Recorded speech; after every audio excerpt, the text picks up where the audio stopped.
Kama unaishi maisha kumtegemea mtu, hebu vuta kiti kani, avute masikio yako yote mawili hayo.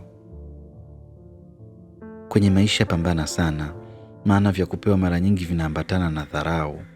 Ukizoea kupewa, utajikuta una sauti, una uhuru wa kufanya maamuzi yako, na wakati mwingine unalazimika kuvumilia mambo yasiyokufaa kwa sababu tu unamtegemea mtu. Lakini ukipambana na kupata kwa jasho lako, unapata kitu kikubwa zaidi ya heshima, uhuru na kujiamini, na hakuna naye kunyanyapaa kwa kile ulichokipata kwa juhudi zako. Sio vibaya kusaidiwa, maana hata waliofanikiwa wengine wamesaidiwa, lakini usifanye msaada uwe ndio maisha yako kila siku. Jifunze kujisimamia kwa miguu yako hata kama unachechemea. Kumbuka tu, kile unachokipata kwa nguvu zako kina ladha tofauti, hakina dharau, kina heshima na kina thamani ya kweli.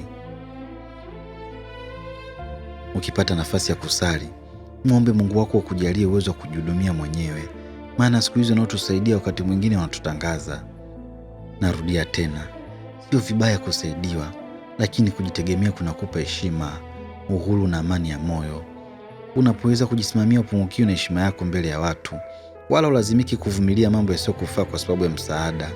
Omba nguvu ya kufanya kazi, hekima ya kusimamia kile unachokipata, na milango ya riziki ya halali itafunguka tu.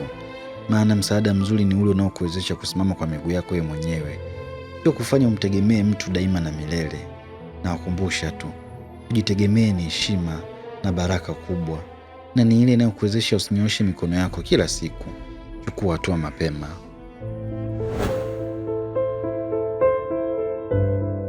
Ibra, The Dawn.